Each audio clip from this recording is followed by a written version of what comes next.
எல்லாருக்கும் வணக்கம். ஒரு சின்ன விஷயம் உங்கள் கூட ஷேர் பண்ணிக்கிறதுக்காக இந்த வீடியோ பதிவு பண்ணுறேன்.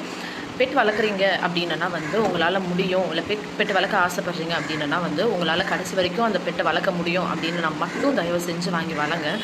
அடாப்ட் பண்ணி வளர்க்குறீங்களோ வாங்கி வளர்க்குறீங்களோ அது எப்படியோ ஒன்று, பட் கடைசி வரைக்கும் உங்களால் அதை பார்த்துக்க முடியும் அப்படின்னா மட்டும் தயவு செய்து வளங்க. அது கொஞ்சம் நாளில் பாதியிலே விட்டுறது, ரோட் சைடில் விட்டுறது வேண்டாம் அப்படின்னு சொல்லிட்டு அதை ஹர்ட் பண்ணுறது, இது எதுவுமே வேண்டாம் ப்ளீஸ். பிகாஸ் நீங்கள் யோசிப்பீங்களான்றது தெரியல.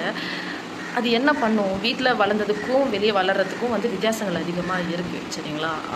பாவம், அதுக்கு எதுவுமே தெரியாது. ரோட் சைடில் எப்படி சாப்பாடு தேடணும், நீங்கள் கொஞ்சம் நினச்சி பாருங்கள். இந்த மாதிரி பண்ணவங்களோ இல்லை பெட்டு வளர்க்குறவங்களோ இல்லை அதை விடணுன்ற ஒரு நினப்பில் இருக்கவங்கள யோசிச்சு பாருங்கள். நம்ம ஒரு டாகை எவ்வளோ பேம்பர் பண்ணி வளர்ப்போம் அப்படின்றது உங்களுக்கு நல்லாவே தெரியும். பிகாஸ் நானுமே நான் ஒரு பெட் வளர்த்துட்ருக்கேன், அது எனக்கு நல்லாவே தெரியும்.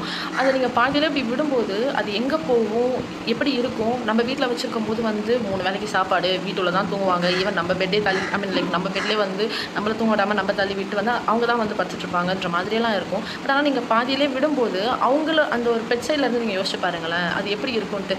நான் ஏன் இந்த விஷயத்தை ஷேர் பண்ணுறேன் அப்படின்னா, கொஞ்சம் நாளுக்கு ஒரு இன்சிடென்ட் நடந்தது. நான் அதை உங்களுக்கு ஜஸ்ட் ஷேர் பண்ணிக்கிறேன். என்னென்னா, ஒர்க் முடிச்சுட்டு ஒரு டீ கடைக்கு நானும் என்னோடய ஃப்ரெண்ட்ஸ் டீ குடிக்க போகிறோம். இங்கே ஒரு டாக் கழுத்தில் பெல்ட்டோட கொஞ்சம் ஹைட்டாக நல்ல வீட்டு நாய் தான், நல்லா தெரியுது.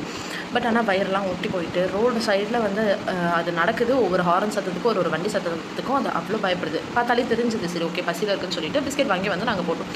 பிஸ்கெட் போடலாம் அப்படின்ட்டு உடனே கிட்ட போகல. பட் ஆனால் போடலாம் போகும்போது அது எந்த ஒரு டாகாக இருந்தாலும் ஜஸ்ட் இனிஷியலாக கொஞ்சம் பயப்படுது. ரோட்டு நாயா தெருநாயாவே இருந்தாலுமே கொஞ்சம் பயப்படுன்னு வச்சுக்கோங்களேன். இது ஈஸியாக கிட்ட வருது.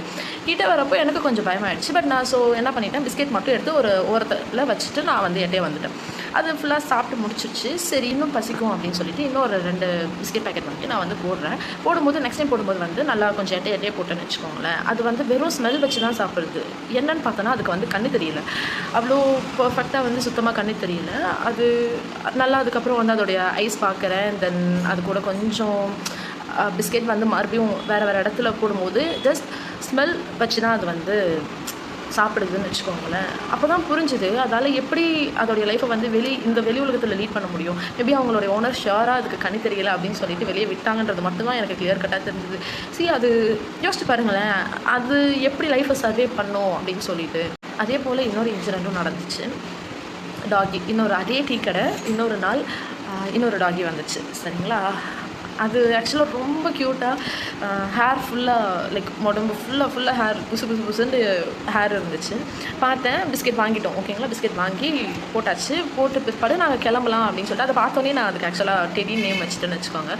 நாங்கள் கிளம்பலாம் அப்படின்னு சொல்லிட்டு நான் என்னுடைய பெட் எப்போவுமே என்னோடய ஸ்கூட்டியில் உட்கார வச்சு சும்மா ஒரு ரவுண்ட் போகணும்னு வச்சுக்கோங்களேன். அதே போல் அந்த டாகை டெடி மேலே ஏறி உட்காரு, வண்டியில் ஏறி உட்காரு அப்படின்னு சொல்லிட்டு சொல்லும்போது அது மாட்டம் அழகாக ஏறி உட்காந்துச்சு. ஐ மீன் நின்றுச்சு. சிட் அப்படின்னு சொன்னால் உட்காந்துச்சு.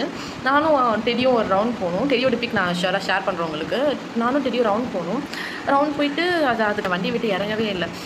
அப்போ தான் எனக்கு புரிஞ்சுது, ஓகே, அது கண்டிப்பாக வீட்டில் வளர்த்து ரோட்டில் விட்ட நாய் தான் அப்படின்னு சொல்லிட்டு புரிஞ்சுது. அட் தி சேம் டைம் டெடியோடைய ஃபேஸில் அவ்வளோ ஒரு ஏக்கம், அவ்வளோ ஒரு சேட்னஸ் இருந்தது. அவனுக்கு ஒரு அன்பு கண்டிப்பாக தேவைப்பட்டுச்சு. எனக்கு உண்மையாக ஷுவராக நான் கூட்டிகிட்டு வந்துடலாம் அப்படின்னே ஃபிக்ஸ் ஆகிட்டேன். பட் ஆனால் ஆல்ரெடி எங்கள் வீட்டில் ஒரு டாகி இருக்குது. வெளியும் கொஞ்சம் எங்கள் வீட்டு வாசலில் தெருவில் இன்னொரு டாகும் வளர்த்துட்ருக்கோம். சரி, அவனை கூப்பிட்டு வந்தோன்னா செட் ஆகாது அப்படின்னு சொல்லிட்டு விட்டாச்சு. சரி, இங்கே பாருங்கள், அன்புன்றது மனுஷங்க கிட்ட மட்டும் கிடையாது, பெட்ஸ்க்குமே அதே தான், ஓகேங்களா? என்னென்னா, ஒருத்தவங்க மேலே பாசத்தை காட்டிட்டு பாதியிலே விட்டுட்டு போனால் மனுஷங்களாகட்டும் பெட்ஸ் ஆகட்டும் அது யாருக்காக இருந்தாலும் பெயின்ஃபுல்லாக தான் இருக்கும், ஷியோராக பெயின்ஃபுல்லாக தான் இருக்கும். ஸோ ப்ளீஸ் பண்ணாதீங்க. தற்காலிகமாக உங்களுக்கு பெட்டு வளர்க்கணும், நாய் வளர்க்கணும், பூனை வளர்க்கணும் அப்படின்னு சொல்லிட்டு ஏதோ ஒன்றத்தை வாங்கிட்டு வச்சு உங்கள் ஆசைக்காக அதை வளர்த்து ரோட்டில் விடுற வேலை தயவு செய்து வேண்டாம். அதுங்களுக்கும் ஒரு மனசு இருக்குது. இன்னொன்று ரொம்ப ரொம்ப முக்கியமான விஷயம், நம்ம எதுக்கு பண்ணுறோம் ஏன் பண்ணுறோம் அப்படின்றது தெரியாமல் நிறையா பார்த்துருக்கேன். ரோட் சைடில் இருக்க டாக்ஸை ஈஸியாக கல்லெடுத்து அடிக்கிறது. ரோட் சைட் டாக்னா ரோட் சைட் டாக் மட்டும் இல்லை. இப்போ நான் வீட்டில் இருக்கோம் அப்படின்னா சரௌண்டிங் ஏரியாவில் கண்டிப்பாக இருக்கும். அஃப்கோர்ஸ் உங்கள் வீட்டுக்கிட்டேயுமே யாராவது அப்படி இருப்பாங்க. ரீசனே இல்லாமல் ஒரு உயிரினத்தை காயப்படுத்துறது வேண்டாம். வேண்டாம். பிகாஸ் என்னென்னா, ஒரு 4 days பேக் நான் ஒர்க் பண்ணுற பிளேஸு அந்த ஸ்ட்ரீட்டில் இருக்க ஒரு டாகை நத்திங். அது சும்மா ஒருத்தவங்க வீட்டு வாசலுக்கு பக்கத்தில் படுத்துட்டு இருந்ததுன்னு சொல்லிட்டு கல் எடுத்து தலையில் போட்டாங்க. அது அப்போலேருந்தே டல்லாக தான் இருந்துச்சு. நான் பிஸ்கெட் எப்போவுமே கொடுப்பேன். பட் ஆனால் அது சரியாக சாப்பிடல. திங்கட்கிழமை அன்றைக்கி ஒரு 4 days பேக் அது சரியாக சாப்பிடல. நான் அப்போவே சொன்னாங்க ஒருத்தவங்க, இல்லை இந்த மாதிரி கல் எடுத்து தலையில் போட்டாங்க அப்படின்னு சொல்லிட்டு.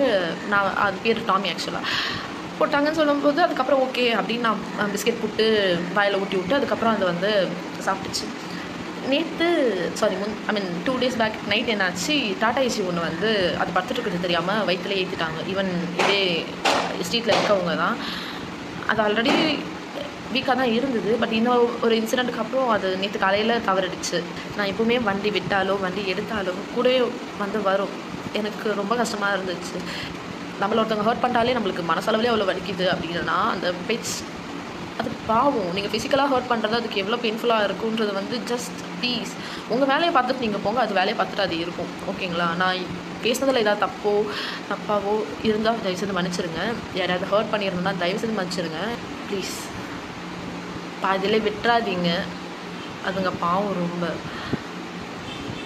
பாய்.